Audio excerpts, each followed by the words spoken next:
And when you look at this class, most of the students are female. And when you look at the percentage of graduating students, over 51% of them are female. So I wanted to have someone who is a lady to tell us how you can actually have a career being a female leader. So I'm very happy to have with us Tereza.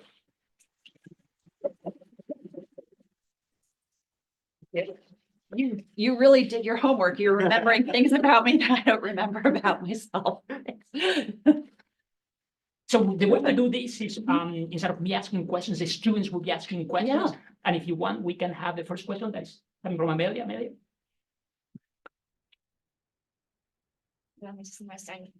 Pleasure to meet you. Nice to meet you too. I'm Amelia. I came from Indonesia actually. I took like 23 hours flight. So you're in the running for that contest. From everyone here. Okay, so I read your interview with Wharton because you're from Wharton MBA. Maybe in 2018, right?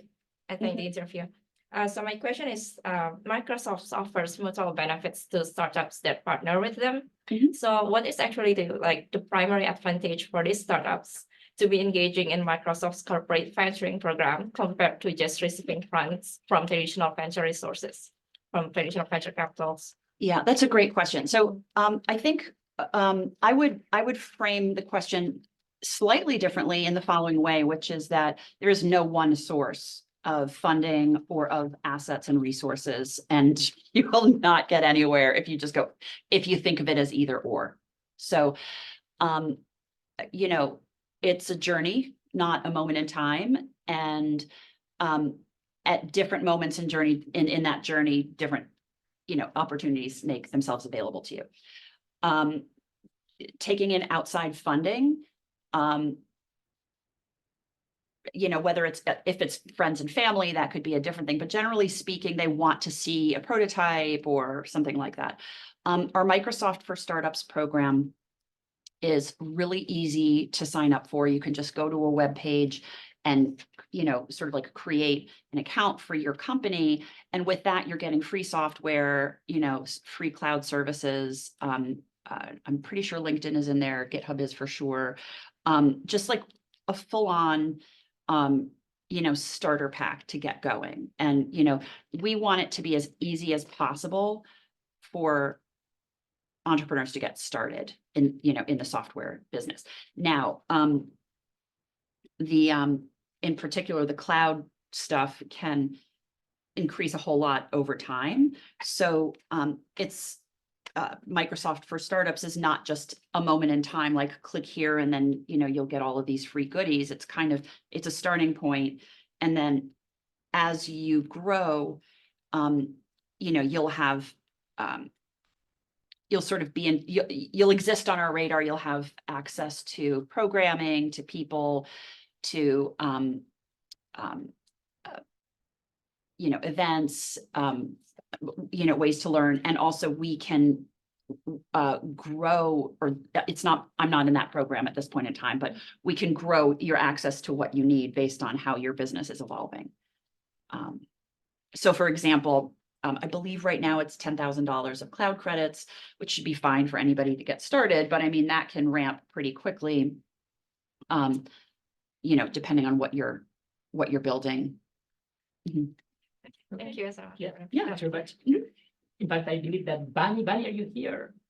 Bunny had another question. She's not in our class, but okay, thanks very much. So I'll go with the second question. This is the only one I get. So, Brad, would you share your screen a tiny bit so we can show the article? Let me see if I have it here.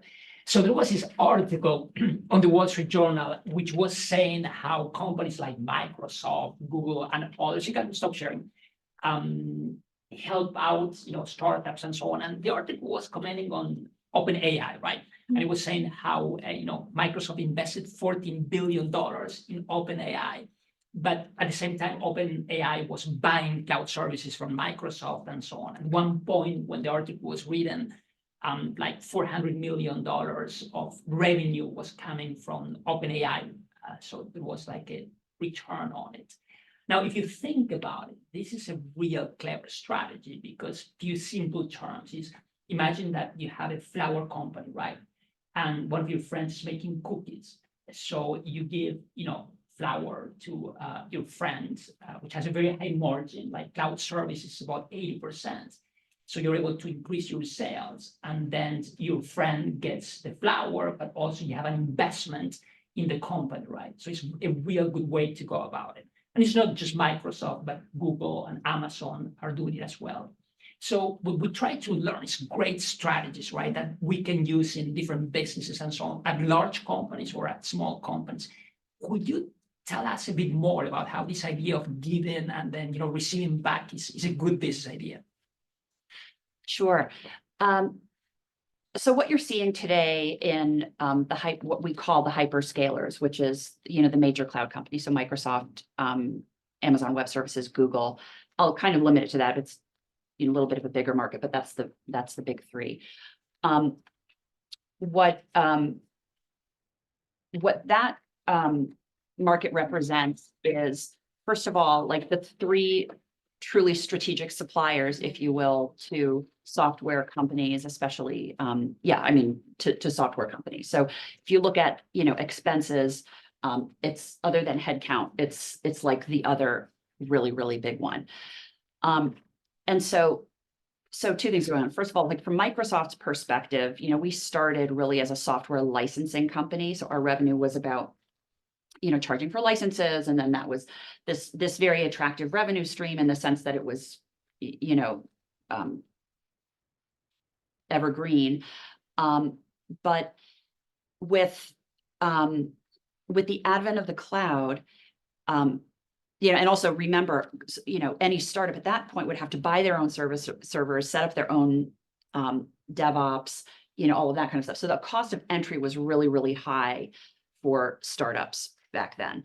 You probably needed $4 million to even do anything, and, what happened with open source and with, mobile piece of that and with the cloud is, removing that, the DevOps piece and, sort of decoupling it, and enabling, a sort of usage-based revenue on those cloud services. So Microsoft, being the age that we are, had to do a turnaround, really like a shift from licensed software to services-based revenue streams, okay? Which you can probably appreciate has very different characteristics, and it winds up leading to a very different kind of company. Now, so if you look at let's say Google, Google was created through, AdWords and advertising. So it comes from a different place, but they had a lot of servers and stuff like that. So that became like a good place for them to do business. And Amazon, online retail, and they really created, they kind of like invented the cloud industry, if you will.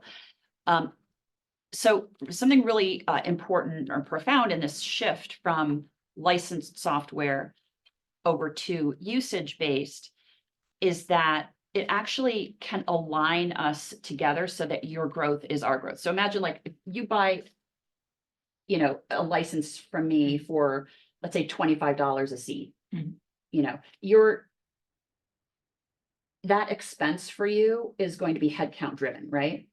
And then negotiated based on that price, the 25, 23, 26, like whatever, maybe some volume discounts, but like, that's how it's pegged. So like, I just want to shove as many licenses on you as you'll take at as high a price as possible. Okay. That doesn't really set us up for partnership. Okay. And you're then always going to be looking at the licenses and whatever and figure, okay, well, which ones can we reduce and how can we find, it's just creates a certain mindset. Now, if we are a strategic supplier to you and not just a vendor, and you are using, like, the more you're successful, then the more of our platform you use. So the more money you make, the more money we make, is an alignment. And so that shift from this to this alignment is really the thing that I would want you to each take away from. So even now I continue to, and I mean, that's a bit of my job with private equity firms and with venture capital firms. Sometimes they'll be like, well, vendors, blah, blah, blah, vendor. And I hate it when people call me a vendor because I'm like, no, I'm a strategic partner. Like, yes, the cloud is part of it. First of all, that's a very complex, service. It's changing over time. We really are partners in your business for that. And then the other piece is like, we have distribution channels. We have lots of ways to, once your success is our success, then we start getting that much more creative about how to help you be successful and help you take advantage of assets and like our other customers and our other partners, because maybe by reaching these other people that we know, you're going to grow that much more. So, I mean, the original question was, remind me. Yeah, about how all these credits, like it will be with, Azure or other things, right? And that's the beauty of it, that you get those clients, even LinkedIn that you mentioned. I think it's really, I believe in the product, right? So it forces us. Okay, two things going on with that. So the other thing, and this was a really important decision that was made a number of years ago. So when we started with cloud, we would recognize and reward our sellers for signing big contracts. So if it's like a $4 million deal, you're like, yay, you signed it on paper, you're gonna get a bonus or whatever. What we realized was that it was motivating contracts to be created, but it wasn't necessarily, those weren't necessarily sticking. The consumption wasn't necessarily happening.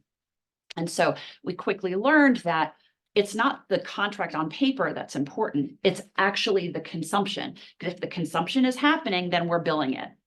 So we use contracts as a metric, but our entire, go-to-market is around consumption of the cloud that you made a commitment to buy. So that $4 million contract or something then like invites you into a certain discount level and certain service levels and things like that. So we kind of know what playground what magnitude you're playing in.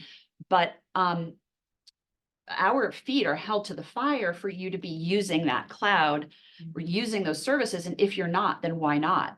Is something wrong with it? Are your people not trained? Do you not have good use cases to use it? Do you have, there's so many different reasons why that could be the case.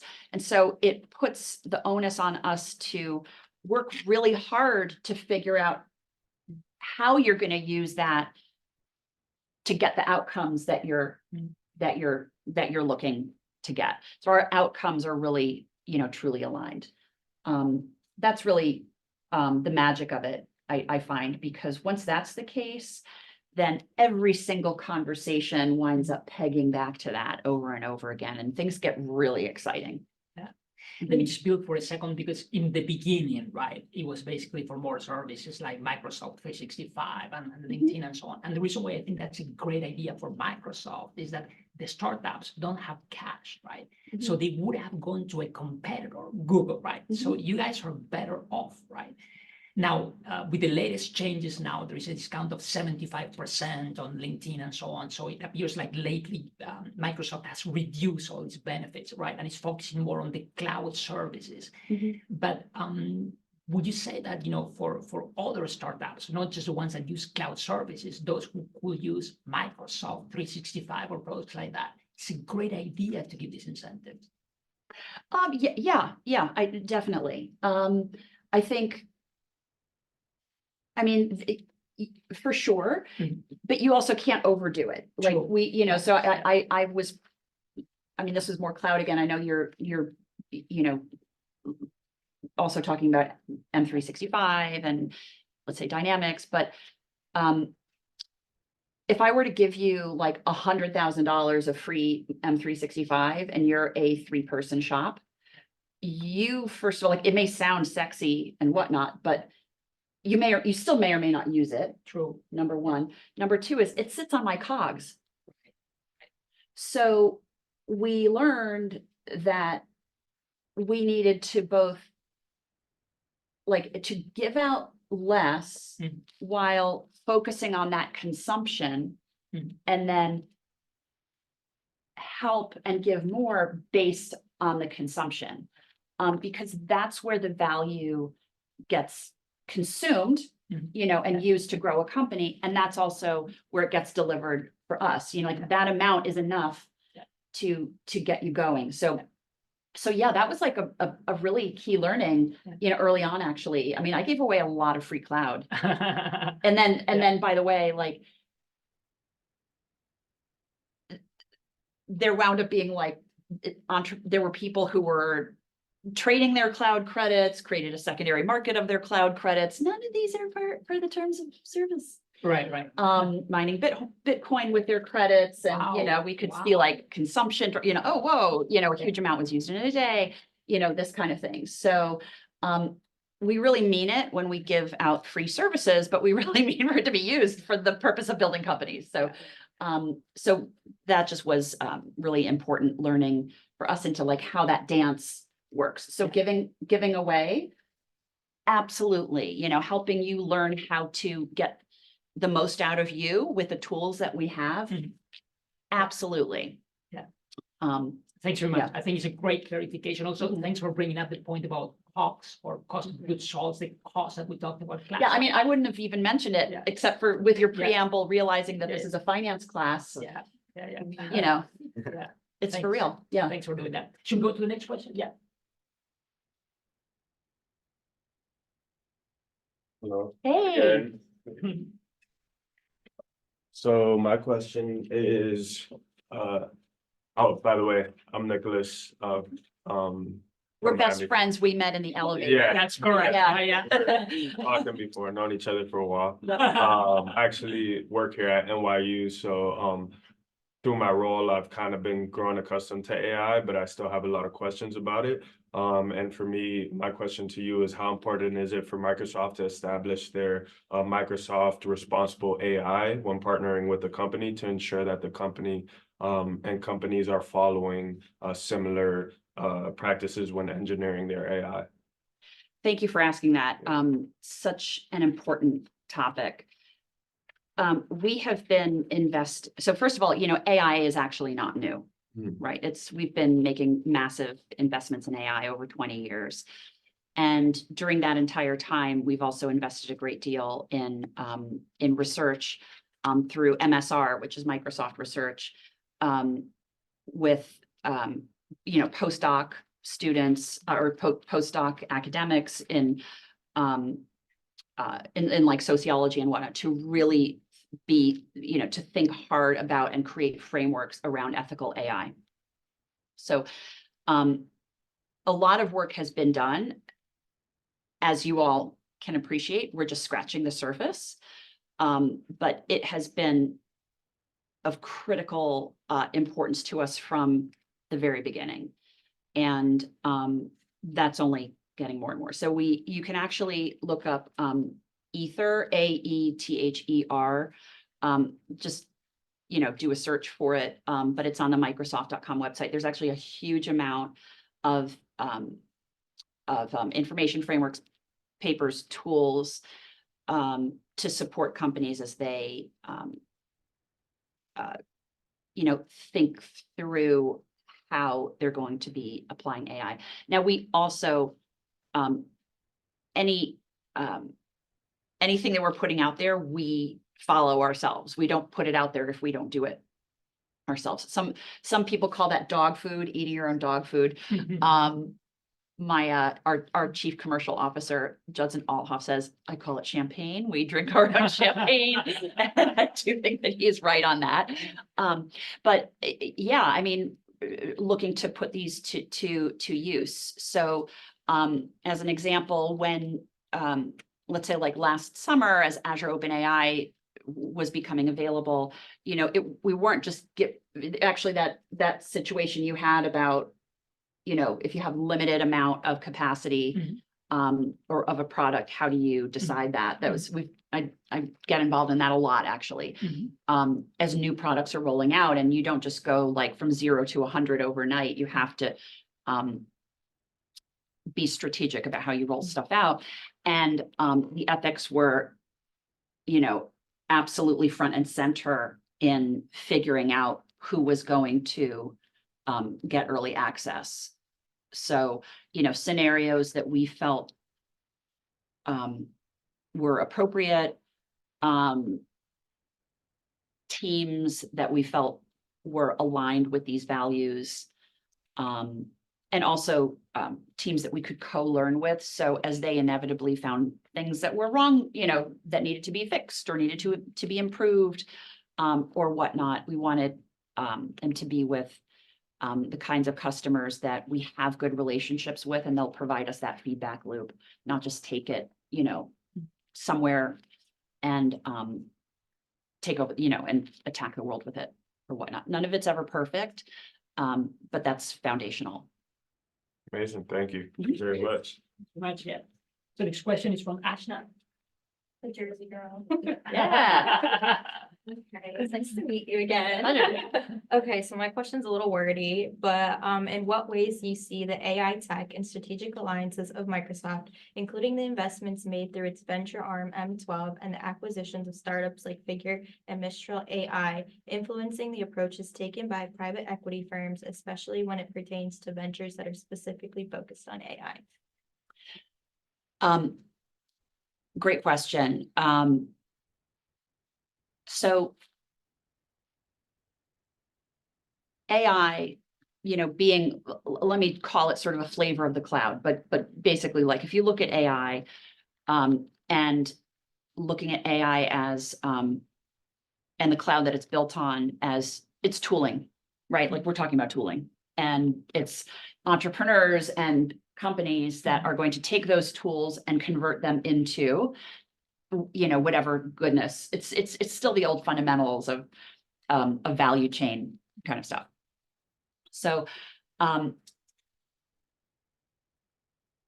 we do a ton of research for sure, and we've been building our own tooling around AI for a long time. We made some, strategic investments in some other tools, which would give us sort of first opportunity to make those tools available within the Azure platform. But as much as we have points of view, like if you're let's say, designing a garden, you can do your best to anticipate what it's going to be, but some other stuff like takes root, and maybe the weather's a little bit different, and maybe some animals or some birds drop seeds around that wind up like really doing amazing things.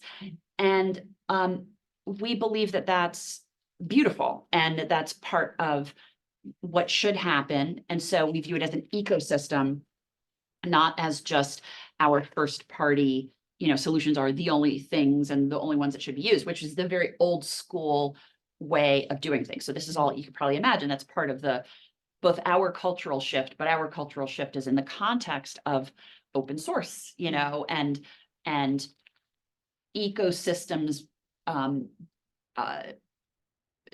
I'd say understanding shifting in terms of what an ecosystem is and how it works. So it is in this context that we're talking about developer ecosystems and what's the toolkit that they're using.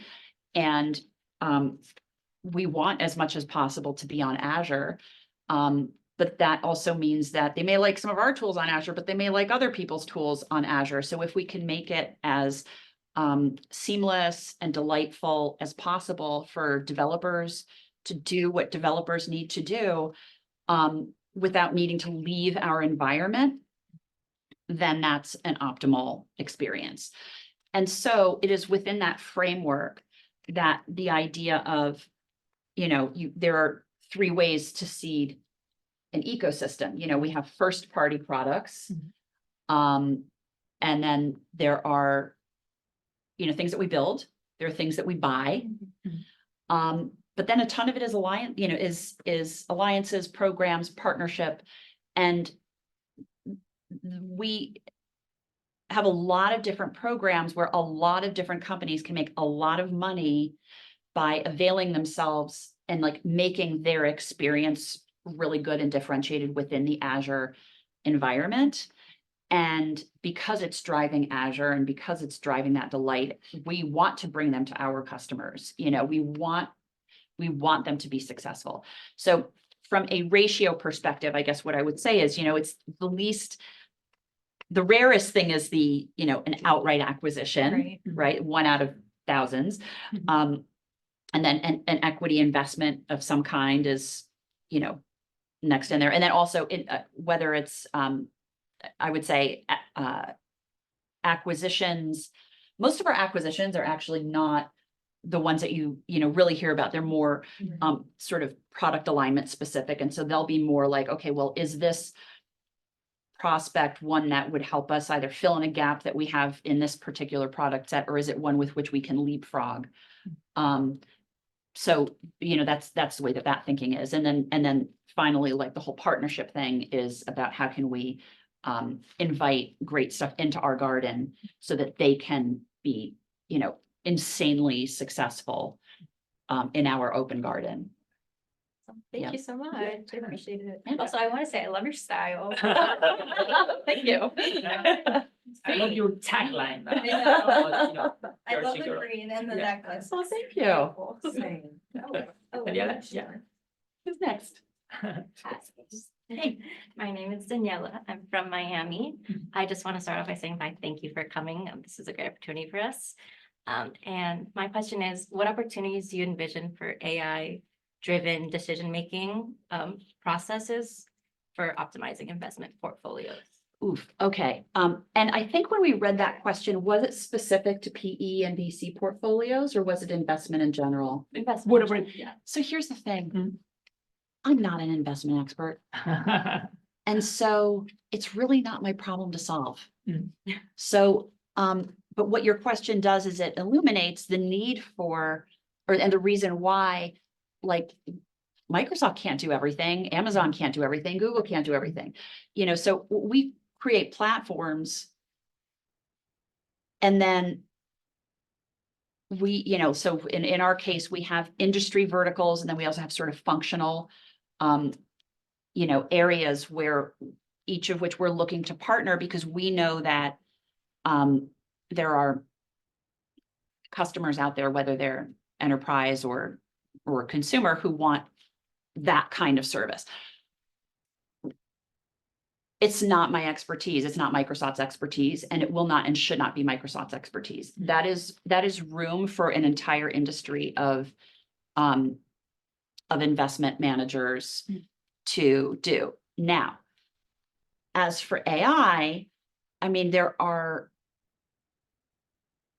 you know, they're, you know, proliferating tools within AI and different kinds of sort of outputs that come from it. So let's say, you know, OpenAI is so hot because, you know, as a large language model, and a large language model does something that's actually quite specific, actually. So when we are talking about AI, we have to be cautious that we're not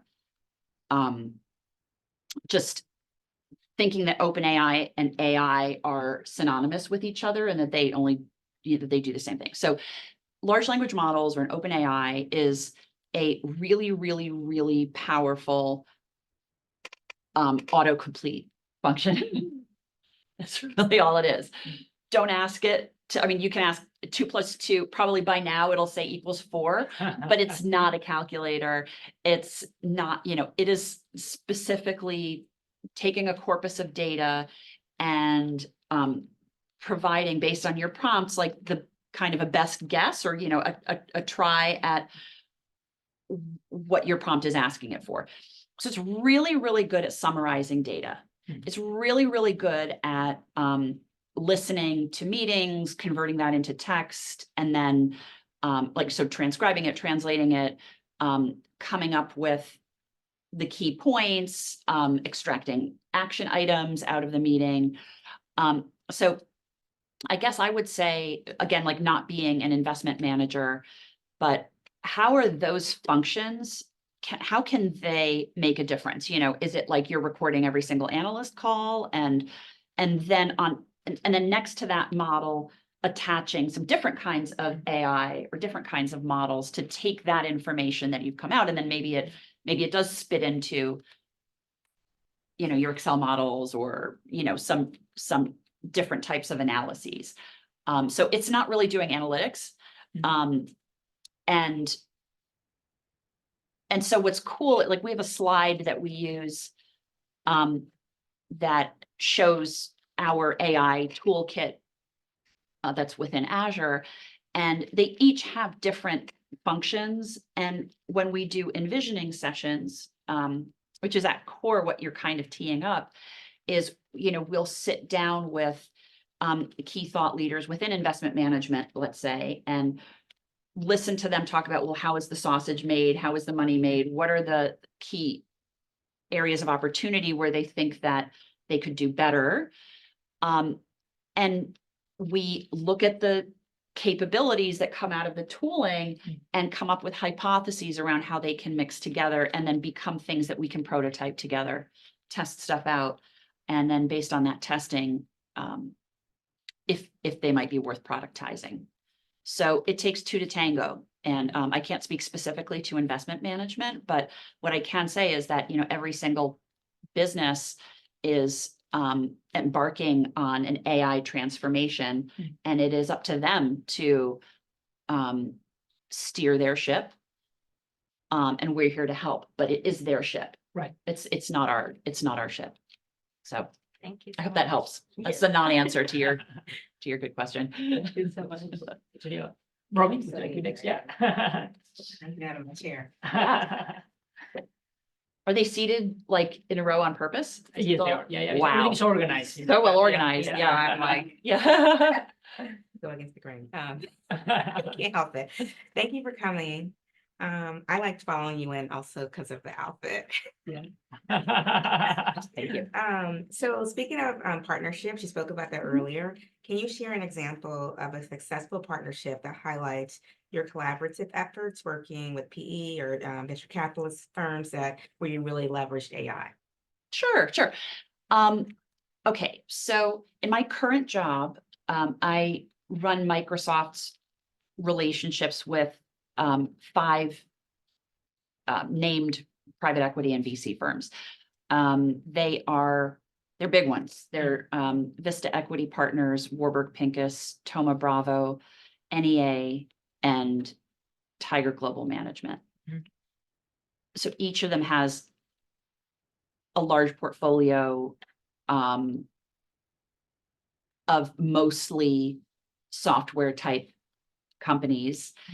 And different firms have different degrees of what I'll call platform, which is like how much they hire people to sort of help the portfolio companies. Some are much more, you know, hands off, like Tiger Global is sort of their, you know, volume. Now, I had a great year collaborating with Vista Equity Partners. Robert Smith, their CEO, you know, has made very public that, you know, they plan to be in the lead on AI transformation, and they have a very strong platform team to support companies and to drive a transformation process. So we began working together about 2 years ago, and as AI was coming out, they've done a hackathon every year on, you know, various stuff, and then it sort of like wound down during COVID. And this past July, they had their first ever AI hackathon, and it was in person. And we partnered together to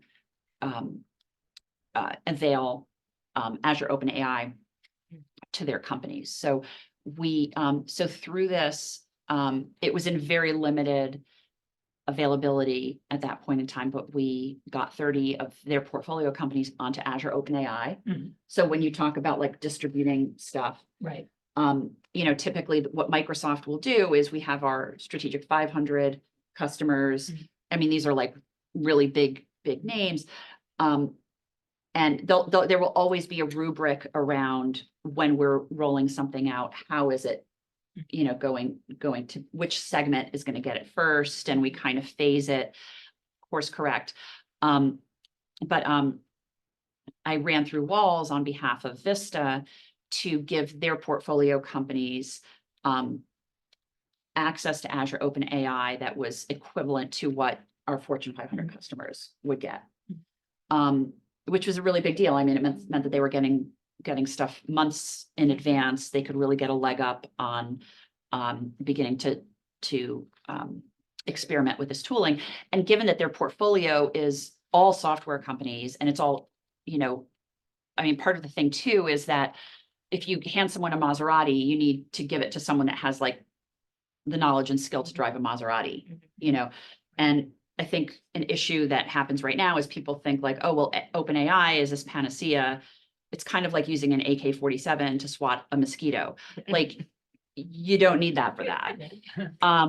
So by isolating and identifying and teaming with the really good developers that understand how, first of all, they come fresh with real problems. And by the way, that hackathon was not just like, oh, take costs out of the business. It actually very specifically was, we want you to come up with new product ideas that are going to drive revenue and be accretive.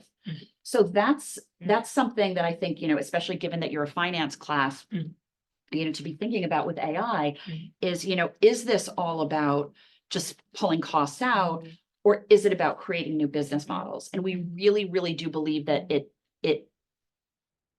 has to be about creating new business models. And the velocity of that is happening more than ever. Do you feel like I answered your question? And I think that you gave a lot of color, and I like how, with me being financially driven as well from my background, you thought about the accretive and the velocity associated. And I think that's very good. So creativity, it's the art and science, right? It truly is. No, it truly is a Yeah. mix of the two. So a very popular place right now is in customer service, chatbots. Chatbot is not an LLM, right? Chatbots have already existed for a long time, but if you take an LLM and, put them together, that can be a lot more powerful. So we're having, chatbots are getting better and better and better. But customer, call center, customer service, et cetera, are a notoriously expensive people. You have a lot of people hired in there, but customers are not happy with what they're getting. So if you can, improve the output of that, and really discern, so where is the human best, applied, or, present, while taking the repetitive stuff off, and also letting that learning base grow, then people are working more on escalations than on, standard problems. So that's an area where I think it's like kind of generally perceived as I don't want to say no brainer, but that's a place that's, if a company is, again, like on the financial side, thinking like, well, how are we going to fund this innovation, which is always tricky if you're not a high growth company. That's one of those places where they're saying, well, if we can, any points that we can get in improving our bounce rate from our customer service is going to, help us from a cost and a revenue perspective. And that's going to give us, some powder so that we can start investing in some new things. Great. I love it. Yeah.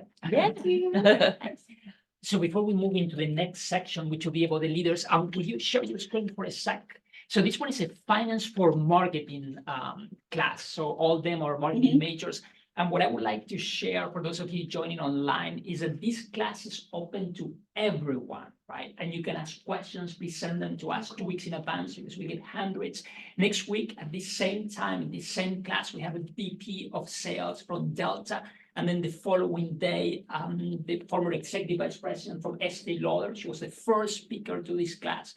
And she's now an executive member at Natura. So thanks, Brad. And the next group of questions, the last one is about you as a leader. And so we'll start with Tiki. Yeah. Hi, I'm Tricky. I'm from the Philippines, also in the running. Yeah, big time. I love it. So my question is, this is from your LinkedIn profile. I stalked you a bit. You talked about bridging the connection between startups and Microsoft. So during your time as Microsoft's entrepreneur in residence for New York City, what were the top 3 things you looked for in startups or 3 commonalities or factors in startups that made them successful? Sure, sure. So as someone who's sort of like in that role, I was like, I would call it a pseudo investor. I was, you know, using an investment frame in a way to give up my cloud, but there are certain ways I was way more specific, and then there are other ways that I could be a whole lot like looser, if you will. Really important to me is, you know, I'm doing it because I'm a scale business, and I'm looking for problems being solved that really have potential, like a large, you know, TAM, total addressable market. But in a large TAM that I have line of sight to how that TAM can be reached. And if that TAM can be reached through relationships that I have or that Microsoft has and channels that Microsoft has, if we already have customers that are asking for this thing, there's already demand, then if I can take that and connect them together and it's on Azure, then that is a really beautiful thing. You know, because like in all of these cases, you know, you're either validating the product and you're validating demand, and then you're trying to find market fit between the two. So I sit in an interesting position where we can get, you know, early, I'll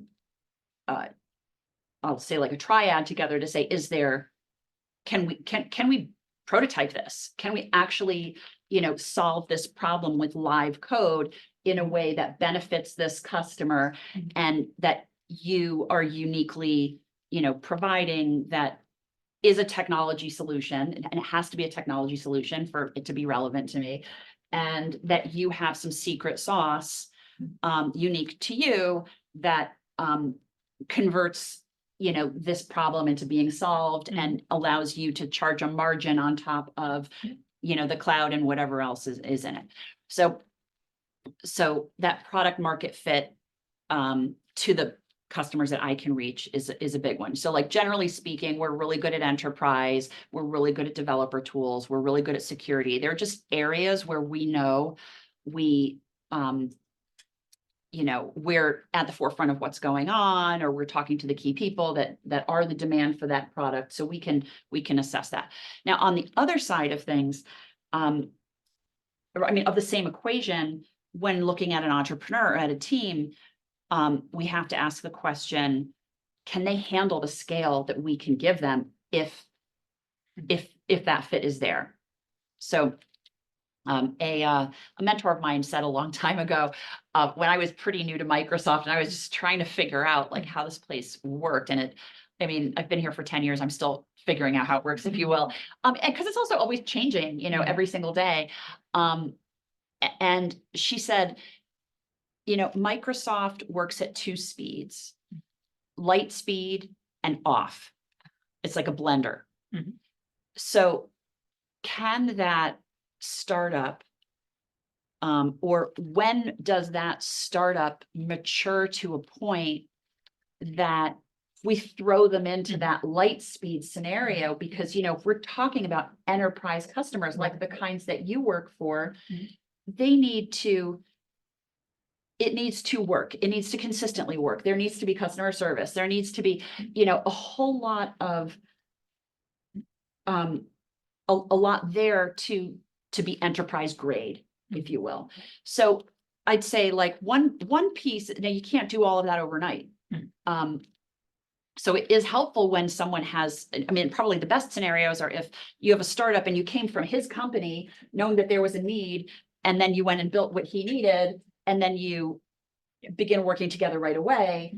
That's the fastest way to do it. You know, if a lot more translation needs to happen, then that's going to take a whole lot more time. So it's particularly great if someone comes to me saying, you know, we've already agreed with Procter and Gamble, that we've designed this tool and we're gonna run a prototype. Can your account team work with us and bring in technologists as well to get this prototype up and running? So then we're kind of like helping both sides. But we're also looking at it not just as a one-off, but as a rinse and repeat motion. So I'm always looking for who has the real potential for a scale model, for enterprise grade, and for rinse and repeat. You know, so I don't go from 1 to 1 point. I'm not looking for 10% growth. I'm looking for, 1,000x growth. And that's not easy to do. Thank you so much. That's a great analogy. Thanks. Brad, could you turn the screen so we can show? My goodness, Yeah. we're 50 minutes in, Yeah. so I feel like, am I over um, talking?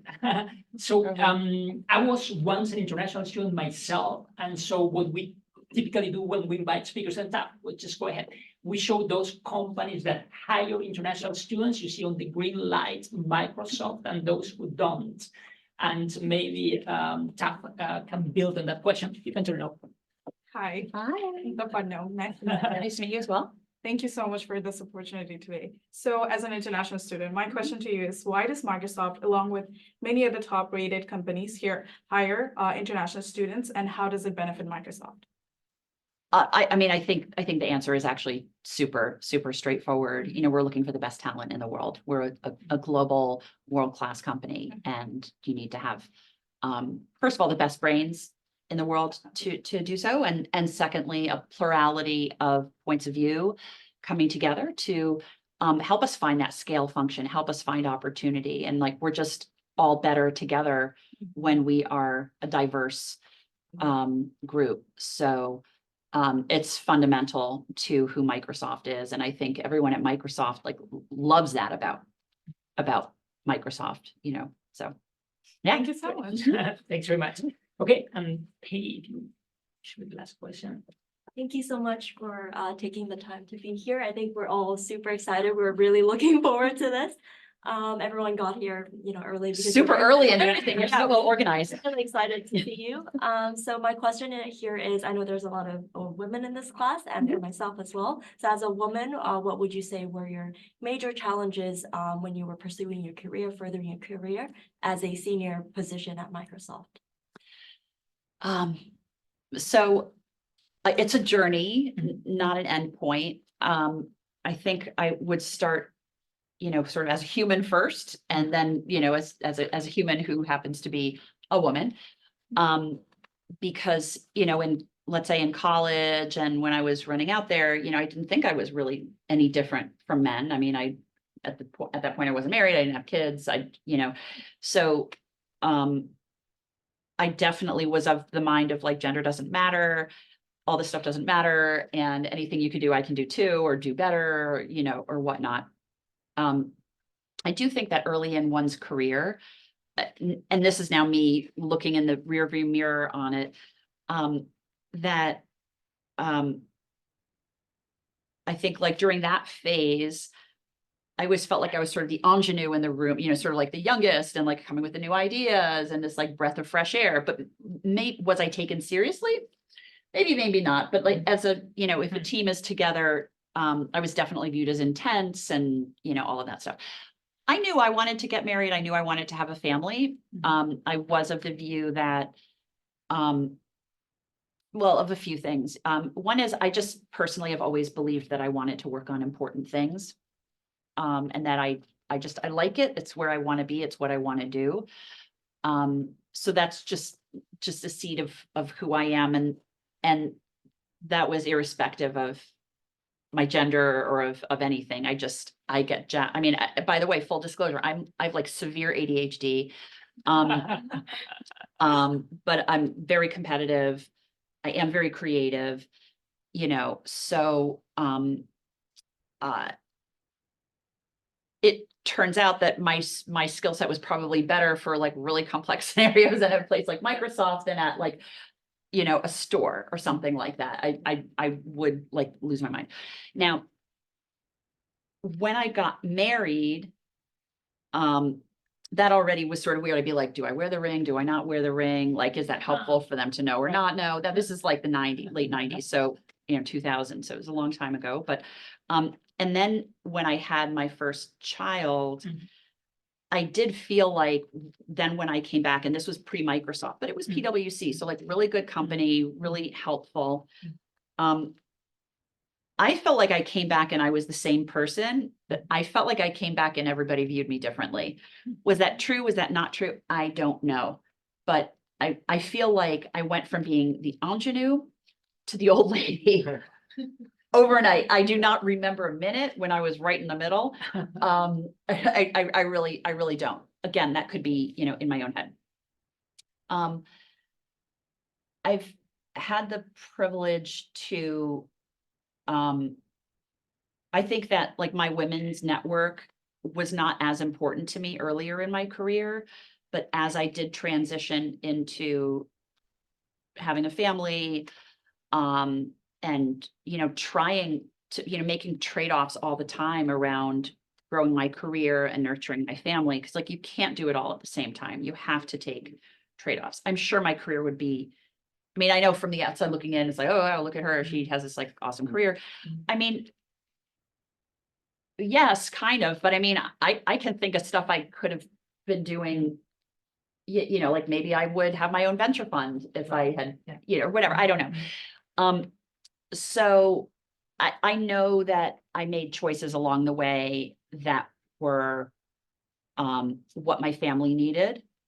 There are risks that I couldn't make because of my position. I feel, I'll tell you, like when Microsoft reached out to me 10 years ago for the role that I got in with,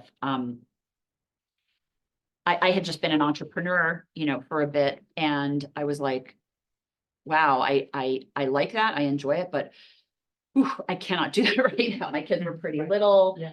I was just not really sure how I was gonna bridge back into corporate. And Microsoft at the time was like, it was pre-turnaround. And I was like, I'm not interested in this. Like this looks like it's not for me. I can't imagine myself doing well in this culture, but I needed the money. And my husband at the time was like, you need to get a job. You need insurance. Okay. So I took it, and it felt like a leap or a risk in its own way, but I was kind of like, first of all, everybody I was with was super, super interesting, very, very smart people. And I was seeing really smart decisions being made along the way. So I think I've never been the kind of, I don't have a straight line resume. Like I've never been the kind of person that was, picked for something that was already well established. I get picked for stuff that doesn't exist yet, and they're going to like turn into something. And having that, it really, a lot of it was my having kids and having a family that, at one point had me do more entrepreneurship stuff because it was going to be more flexible. And then ultimately when Microsoft came along, I was sort of like, well, I don't know if I'm that interested, but I can do this from home. So I can do pick up and drop off, and, still be working on interesting problems. During that period of time, I traveled very, very little. I was, home. I was working a lot, don't get me wrong, but I, tuck my kids in every night. They're now 17 and 20. They're out of the nest. I have a daughter that's at boarding school and one that's away in college. So it's kind of, it's interesting to sort of come full circle because now I have actually a lot more to give.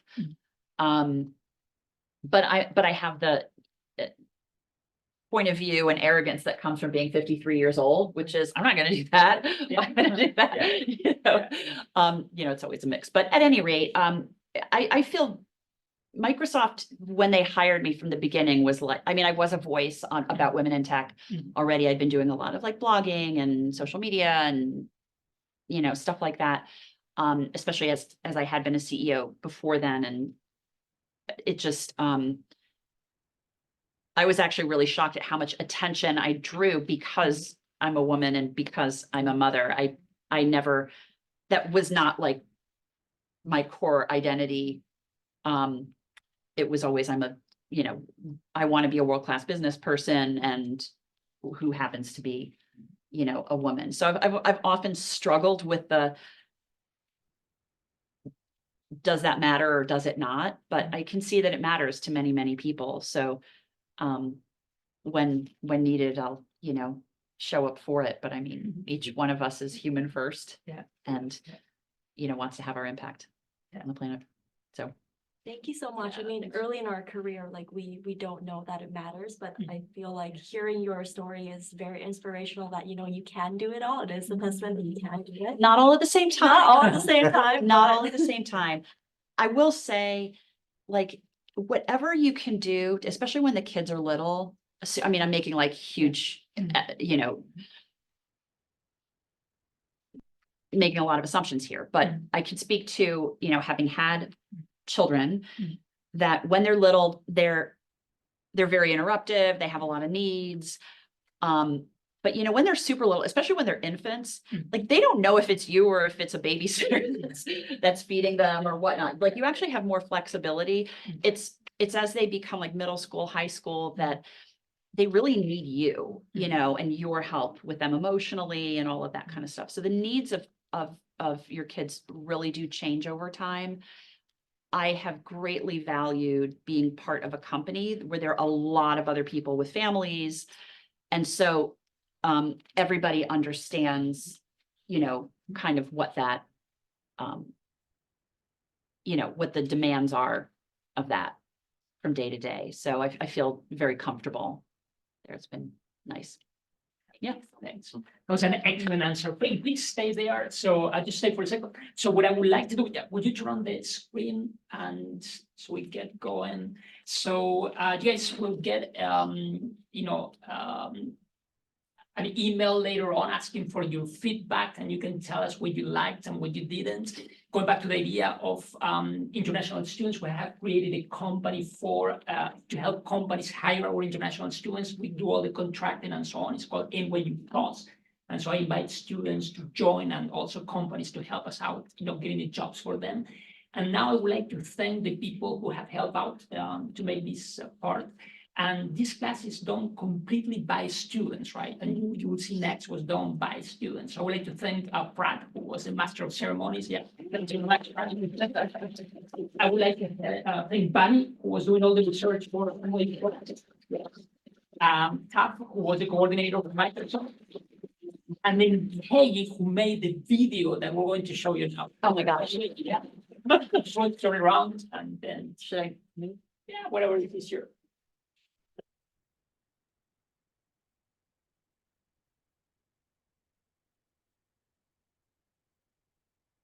Thanks.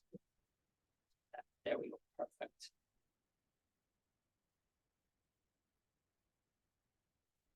Finance for Marketing Decisions class at NYU School of Professional Studies. Our class, we select a Fortune 500 company to learn about finance by making decisions on pricing, headcount, marketing, and profitability. CFOs and CMOs from Disney, Coca-Cola, and McDonald's have joined us to respond to questions from the audience. All speaker sessions are free and open to everyone. And today, over 50 students got together to say, Thank you, Ms. Nemessanyi. You're welcome. তখন আমরা সব কাজ করছিলাম। On behalf of all the students from the Philippines, maraming salamat. So Miami. To New York, at Colombia. Yes.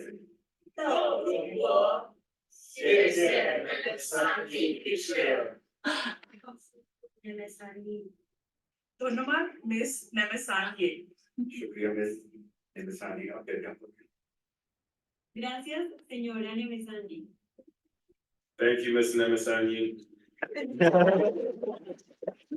I have never experienced anything as awesome as that before.